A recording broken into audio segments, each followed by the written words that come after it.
ஏன் இப்படி பயப்படுற வள்ளி? நான் தான் சொல்றேன், நான் சொல்றபடி கேட்டு கரெக்டா அதுபடியே நடந்துக்க, உனக்கு ஒண்ணு வராது. அப்படியே உனக்கு ஏதாவது ஒண்ணு நடந்துருச்சு, உன்னை பத்தி நினைச்சு அழறதுக்கு நான் ஒருத்தர் இருக்கேன். நீ இந்த அளவுக்கு தைரியம் கொடுத்ததுக்கு அப்புறம் நான் ஏன் பயப்படுறேன்? இன்னைக்கு ரெண்டுல ஒண்ணு பார்த்து விடுறேன், அவ்வளவுதான்.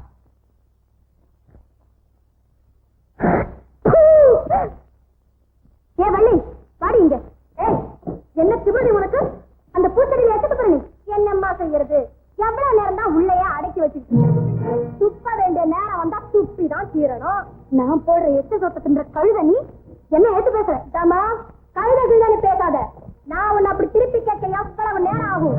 மரியாதை கொடுத்து மரியாதை வாங்கு, இல்லன்னா மரியாதை கெட்டு போயிட. ஆமா கேவல சமயக்காரி, உனக்கு நான் மரியாதை கொடுக்கணுமா? உன்னை நான் என்ன செய்யறேன் பாரிப்போம். என்ன கையை கையெல்லாம் தூக்கிட்டு உன் கையை மட்டும் என் மேல படட்டும், ரெண்டு துண்டை ஒடிச்சு போட்டுருவோம். ஆமா பேசாதே, செஞ்சிரு, பிடிச்சிரு. என்னடி சொன்ன? என் கையை ஒடிச்சு போட்டுருவியா? உனக்கு என்ன திமிரு? முதல்ல இந்த வீட்டு இந்த வீட்டுல எல்லாருமா சேர்ந்து எனக்கு எதாவது சரி பண்றாங்க. ஆஃப்டர் இவங்களால என்ன செஞ்சிட முடியும்? நானும் தான் பார்த்தேன்.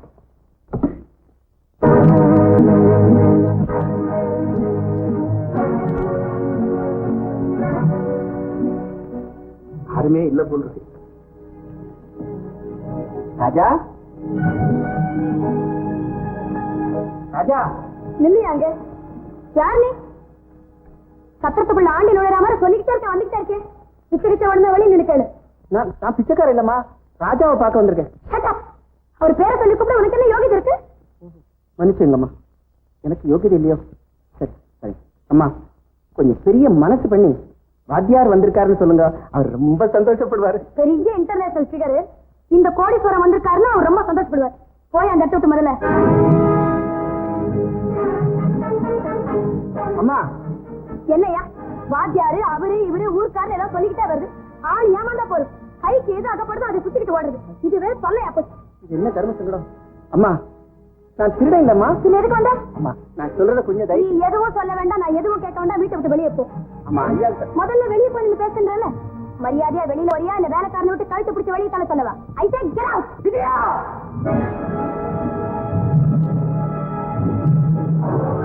ஆனா நீ மட்டும் எந்த காரணத்தை கொண்டும் நீ ஏழைங்கிறத யாருக்கிட்டையும் சொல்லக்கூடாது. குறிப்பா என் மகன்கிட்ட சொல்லவே கூடாது.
எங்க வந்தீங்க?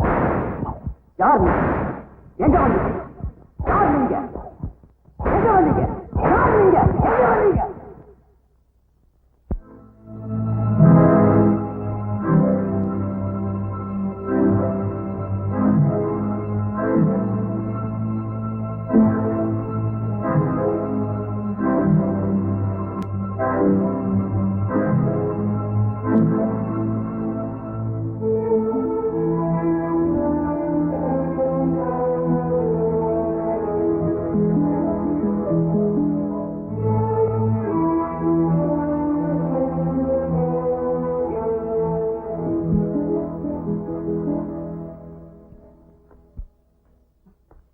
நீங்க என்ன யாருன்னு கேட்டீங்க. கேட்ட கேள்விக்கு பதில் சொல்லாம போன மரியாதை இல்லைங்கிறதுக்காக நான் சொல்லிட்டு போறேன். நான் ஏழை, பள்ளிக்கூடத்து வாத்தியார். குழந்தைகளுக்கெல்லாம் நல்ல நல்ல கதைகள் எல்லாம் சொல்லிக் கொடுத்து வழக்கம். அதே போல இங்க ஒரு கதையை சொல்ல போறேன். உலகத்துல எல்லாருக்கும் மனசாட்சின்னு ஒண்ணு இருக்கு. கதையை சொல்ல போறேன். ஒரு விவசாயி வழியில நடந்துகிட்டு இருந்தான். அப்போ கவனிப்பார் இல்லாம ஒரு தென்னங்கண்ணு கிடந்தது. அதை எடுத்து மண்ணை தோண்டி அதுல தண்ணீர் விட்டு வளர்த்தான். அது பெரிய கண்ணா வந்தது. தான் வச்ச மரத்தை எப்படி இருக்குன்னு பார்க்கணும்னு அந்த விவசாயி கொஞ்ச நாள் கழிச்சு வந்து பார்த்தான். அது காய்ச்சி அப்படி காய்களா குலுந்துச்சு. அண்ணாந்து பார்த்து சந்தோஷப்பட்டான். அப்போ அங்க இருந்து ஒரு இளநீர் வந்தது. ஓஹோ, நமக்கு நன்றி செலுத்துறதுக்காக, நமக்கு காணிக்கையா பாதத்துல செலுத்துறதுக்கு வருது போல் இருக்குன்னு சந்தோஷப்பட்டான் அந்த விவசாயி. என்ன நடந்தது தெரியுமா? அது பாதத்துல விழல, அந்த விவசாயி தலையில வந்து விழுந்து. அவ்வளவுதான், அவனால எந்திரிக்கவே முடியும். ஐயா நான் வாரேங்க.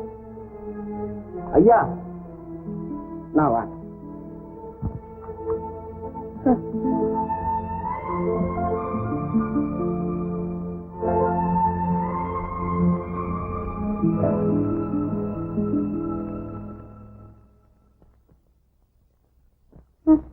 பிச்சைக்காரன் நினைச்சேன். சுத்த பைத்தியக்காரனா இருப்பான் போல. என்ன சொன்ன? பிச்சைக்காரனா சொன்னேன். அவரை பைத்தியக்காரனா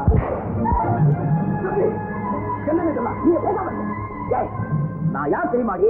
நீ நினைக்கிற மாதிரி சிங்கப்பூர் சீமாவோ பெரிய லட்சாதிபதியோ இல்ல. நீ யார பிச்சைக்காரன் சொன்னியோ அந்த பிச்சைக்காரன் எடுத்து வளர்த்த பிச்சைக்காரன்டா. சாதாரண ஹோட்டல் சப்ளை. புரியலையா? இவ்வளவு நாளும் உன் அட்டகாசத்துக்கு அடங்கி கிடந்தேன். அதுக்கு காரணம் என்ன தெரியுமா? உங்க அப்பாவுக்கு நான் செஞ்சு கொடுத்த சத்தியம். சத்தியத்தை வாழ்க்கையில கடைப்பிடிக்கணும்னு எந்த தெய்வம் எனக்கு சொல்லிக் கொடுத்ததோ அந்த தெய்வத்தையே யாருன்னு கேட்க வச்சிருக்கீங்க. என் முன்னாடியே ஒரு பைத்தியக்காரன் பிச்சைக்காரன் சொன்னியே. ஒண்ணு தம்பி, கொஞ்சம் பொறுமையா இருந்ததுனாலதான் இவ்வளவு நாள் இந்த அகம்பாவம் பிடிச்சவளுக்கு கணவனாயிரும். இவளுக்காக உன் பணத்தை வரையும் அந்தஸ்தை வச்சுக்கிட்டு நீங்க இந்த வீட்டுல கிட. இனிமே உனக்கு எனக்கு எந்த விதமான சம்பந்தமும் கிடையாது. இனிமே என் முகத்தையை முடிக்க. தம்பி தம்பி தம்பி, நான் சொன்ன தம்பி தம்பி.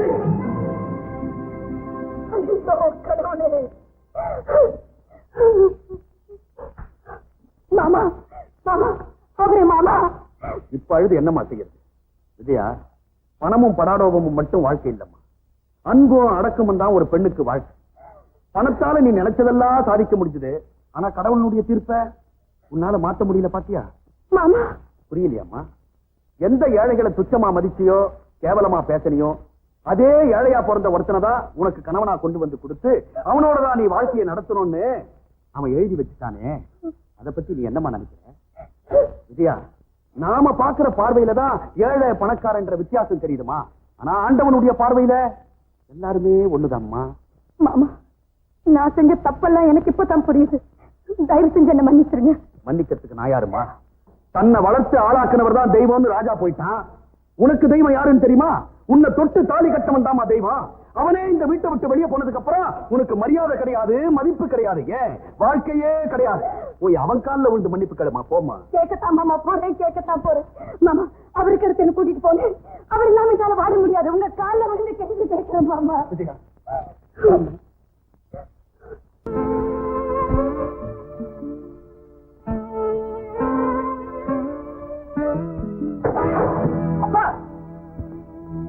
என்னப்பா என்னாச்சு? ஒண்ணு இல்லப்பா, நான் கட்டினபடியே என்ன தடுத்து விட்டு அடிபட்டுட்டாப்பா. உடம்பு அடிபடல. உள்ள வாங்க, உள்ளமா வாங்க, உள்ளமா வாங்க.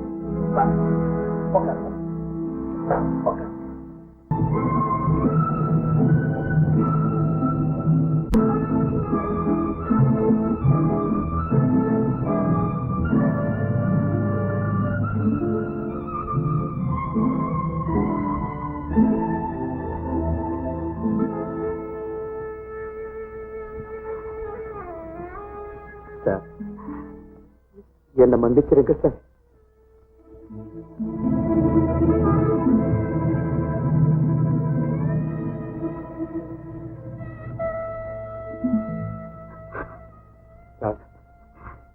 எவ்வளவோ துன்பங்கள் வந்த போதும் கலங்காத உங்க கண்கள் இப்ப கலங்குதுன்னா அது காரணம் நான் தான் சார். இல்லப்பா, தன் கைவிரலே கண்ணை குத்தும் போது கண்டிக்கவும் முடியாது, தண்டிக்கவும் முடியாது, கலங்கத்தான் முடியும். இது அழுகை இல்லப்பா, பயத்தில் இருக்கிறப்போ குழந்தை உதைச்சா தாய்க்கு அது ஆனந்தமா இருக்கு. அதே குழந்தை வளர்ந்து பெரியவனாகி எட்டி உதைச்சா சார், வார்த்தையால என்ன கொல்லாதீங்க சார். எனக்கு கொல்ல தெரியாதப்பா, சொல்லத்தான் தெரியும். உண்மைதான் சார், உண்மைதான். உங்களை நான் வார்த்தையால கொன்னுட்டேன். வீடு தேடி வந்த உங்களை நெஞ்சு நிறைய வரவேற்காம நீங்க யாருன்னு கேட்ட பாவி சாரா பாவி. ஆனா மனசறிஞ்சு நான் அப்படி கேட்கல சார். நான் கேட்டதுக்கு காரணம் சந்தர்ப்பமும் சூழ்நிலையும் தான். எனக்கு வாழ்க்கையை கொடுத்த ராமநாதன் தன் மகளுக்கு வாழ்வு கொடுன்னு கேட்டாரு. செஞ்ச நன்றியை மறக்க கூடாதுங்கிறதுக்காக நான் அவருக்கு வாக்கு கொடுத்தேன். என்ன வாக்கு கொடுத்தேன்? ஏழைகளை கண்டாலே வெறுத்து ஒதுக்குற தன் மக கிட்ட என்ன ஒரு லட்சாதிபதினு அறிமுகப்படுத்தி வச்சார். நான் லட்சாதிபதி இல்ல, ஏழை பள்ளிக்கூட வாத்தியாரை எடுத்து வளர்த்த ஹோட்டல் சப்ளையர்னு சொல்ல நினைச்சேன். ஆனா அவர் சொல்ல விடல. நீ ஒரு ஏழைங்கிறது அவளுக்கு தெரியக்கூடாது, அவளை கடைசி வரைக்கும் கண்கலங்காம காப்பாற்றணும்ங்கிற சத்தியம் வாங்கிக்கிட்டார். வாழ்க்கையில எந்த சத்தியத்தை கடைபிடிக்கணும்னு நீங்க எனக்கு சொல்லி கொடுத்தீங்களோ அந்த சத்தியத்தை காப்பாத்துறதுக்காக, கொடுத்த வாக்குறுதியை காப்பாத்துறதுக்காக உங்களையே யாருன்னு கேட்க வேண்டிய தர்ம சங்கடமான சூழ்நிலை எனக்கு ஏற்பட்டு போச்சு சார். ஏற்பட்டு போச்சு. சத்தியத்தை காப்பாத்துறதுக்காக என்ன யாருன்னு கேட்டேன்? ஆமா சார். கொடுத்த வாக்குறுதியை காப்பாத்துறதுக்காக என்ன யாருன்னு கேட்டேன்? ஆமா சார். ராஜா, என் வாழ்க்கையிலேயே நான் அடைய முடியாத லட்சியத்தை நான் சொல்லிக் கொடுத்த சத்தியத்தை காப்பாத்துறதுக்காகத்தான் என்ன யாருன்னு கேட்டிருந்தீங்கன்னா நீ எனக்கு கொடுத்த வெகுமதியா அன்பு காணிக்கை ஆயத்துக்கு எனக்கு ரொம்ப சந்தோஷம் ராஜா.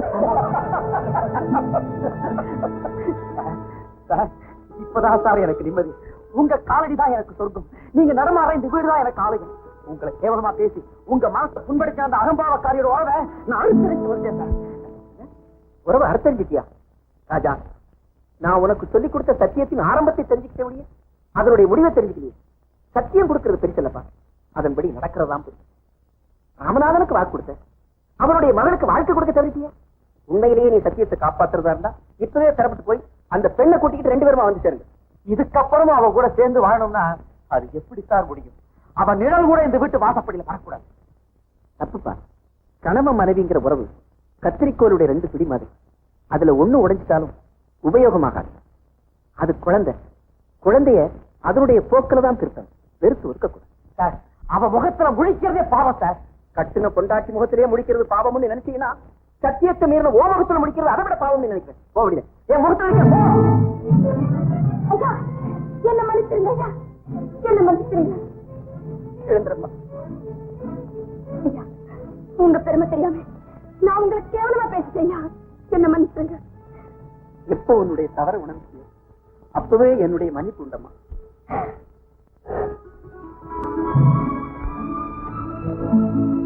என்னங்க, ஒரு பொண்ணுக்கு உலகத்துல அந்தஸ்து பெருசு இல்ல, கணவனோட அன்புதான் பெருசுங்கிற நான் உணர்ந்தேன். என்ன மன்னிச்சிருங்க. இல்லையா ராஜா, இந்த மாதிரி காட்சியதான் ரொம்ப நாளா பார்க்கணும்னு நான் காத்துக்கிட்டு இருந்தேன். அது இன்னைக்கு நிறைவேறி போச்சு. நீங்க 2 பேருமா சேர்ந்து ஐயா காலில் விழுந்து வணங்கி ஆசீர்வாதம் வாங்கி கொஞ்சம்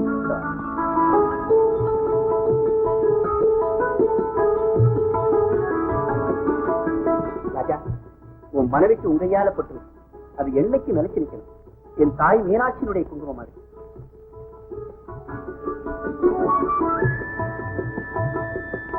சீரும் சிறப்புமா பெருவாழ்வு வாழும். இல்லையா, நீ கல்யாண கோலத்துல ஆசீர்வாதம் வாங்கியிருந்தா கூட அது பெருசு இல்லம்மா. மனம் திருந்தி இந்த தெய்வ சன்னிதானத்துல இப்ப வாங்கி இருக்கிற ஆசீர்வாதம் இதுதான்மா ரொம்ப ரொம்ப உயர்ந்தது. ராஜா, இவ்வளவெல்லாம் என்கிட்ட அன்பு செலுத்துறீங்க, உன் கல்யாணத்தை பத்தி அப்பா ஒரு வார்த்தை கூட சொல்லல. சார், நான் அப்பா என்ன மன்னிச்சிடுங்கப்பா. ராஜா தான் கல்யாண விஷயமா உங்ககிட்ட சொல்லிட்டு போகலான்னு தான் வந்தான். அவன் மேல உள்ள பொறாமையினால நான் தான் தடுத்து இங்க ஊர்ல இல்லைன்னு சொல்லி அவனை திருப்பி அனுப்பிட்டப்ப. அதுக்கப்புறம் அவன் போட்ட கடிதத்தை கூட கிழிச்சு போட்டுட்டு நீங்களே அவனுக்கு ஒரு கடிதம் எழுதுற மாதிரி எழுதி போனப்ப. தப்பெல்லாம் என்னுடைய இல்லப்பா. ராஜா என்ன மன்னிச்சிடுறா. நான் இப்ப தெரிஞ்சுட்டேன்டா. நான் எப்பவுமே நீ வேற நான் வேற நினைச்சதே இல்லடா. நீ என் உடன் பிறந்த சகோதரன் தாண்டா.